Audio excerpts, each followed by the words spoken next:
আমি আজকে দেখাবো কী করে খুব সহজে চিকেন রোস্ট করা যায়।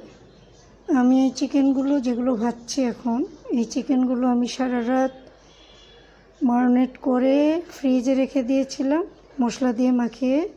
এখানে দিয়েছি রোস্টের মশলা, সাথে আদা, রসুন, পেঁয়াজ বাটা, দই, এগুলো দিয়ে লবণ, এগুলো দিয়ে মেখে আমি সারা রাত ফ্রিজে রেখে দিয়েছিলাম।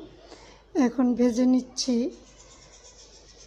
এগুলো সব ভাজা হয়ে গেলে আমি চুলোয় দিব তেল, তারপরে পেঁয়াজ। আমি তেল দিয়ে দিয়েছি অলরেডি আরেকটি চুলায়। এই যে আমি পেঁয়াজ দিলাম। পেঁয়াজটা একটু হালকা ভাজা হলে আমি মশলা মাখা সেই মশলাগুলো এখানে দিয়ে দিব, দিয়ে কষিয়ে দিব। এখানে মশলা কষানোর সময় যে কেউ যদি চায় আবার একটু দই অথবা একটু দুধ দিতে পারে, তো আমিও একটু হালকা দুধ দিয়েছি। আমি মশলাগুলো অনেক কষানোর পরে মাংসটা দিয়ে দিব। আপনারা এভাবে সহজে এই যে আমি মশলাটা এখন দিচ্ছি, খুব সহজে এই রান্নাটা করতে পারবেন। মানে দেখতে যদিও কঠিন মনে হয়, আসলে খুব কঠিন না। আমি মশলাগুলো যেটা দিয়ে মুরগিটা মাখানো ছিল সারা রাত, সেই মশলাটা দিচ্ছি। এখানে আমি হালকা একটু পরে দুধ দিয়ে কষিয়েছি। আমার মনে হচ্ছিল মশলাটা একটু কম, তাই আমার মনে হলো একটু দুধ দিলে ভালো হয়। আমি একটু দুধ দিয়েছি।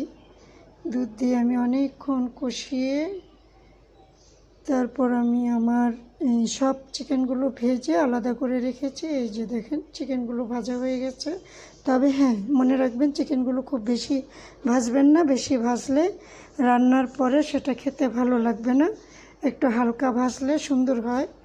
আমি এখন চিকেনগুলো দিয়ে দিচ্ছি।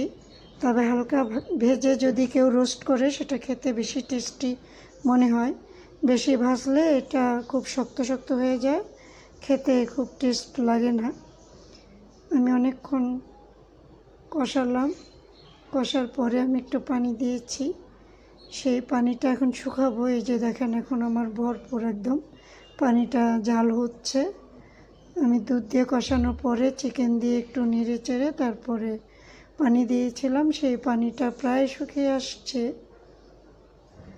আমি এর মধ্যে বেশ কিছু পেঁয়াজ বেরেস্তা করে রেখেছিলাম। আমি সেই পেঁয়াজ বেরেস্তাগুলো এখন দিয়ে দিচ্ছি।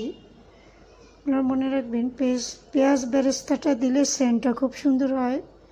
আর এই পেঁয়াজ বেরেস্তা দেওয়ার পরে হালকা একটু ঘি দিয়ে আর একটু পেঁয়াজ দিয়ে বাগার দিলে আরও বেশি টেস্টি হয়। এটা অপশনাল, কেউ চাইলে নাও দিতে পারেন। যদি বাসায় ঘি না থাকে দিতে হবে, বাধ্যতামূলক না। তবে ঘিটা দিয়ে পেঁয়াজ বাগার দিলে আরও বেশি টেস্ট হয়।